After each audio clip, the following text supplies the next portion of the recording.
Bugun sizlar bilan 3 xil kanalizatsiya trubasini qanday ishlatish kerakligini ko'rib chiqamiz. Birinchisi seriy truba. Bu o'zimizning O'zbekistonniki bo'ladi, ya'ni mesniy. Buni qanday ishlatamiz deydigan bo'lsanglar, oshxona kanalizatsiyalariga va sanuzellarga ishlatsanglar bo'ladi.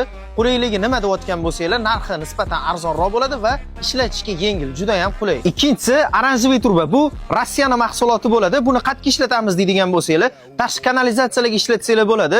Juda ham prochniy qilib ishlangan, issiqda ham, sovuqda ham o'zini sifatini yo'qotib qo'ymaydi. Umumiy qilib aytganda, tashqi kanalizatsiya uchun eng to'g'ri yechim. Uchinchisi shumapaklashayshi truba. Bu Italiya mahsuloti bo'ladi.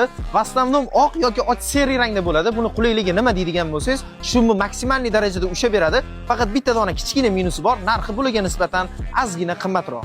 Shunaqa qilib bu 3 xil kanalizatsiya trubasini qatlaga ishlatish kerakligi haqida bilib oldik. Endi buni qayerdan topaman deyotgan bo'lsanglar, albatta eng arzon narxda Elitstroydan topsanglar bo'ladi.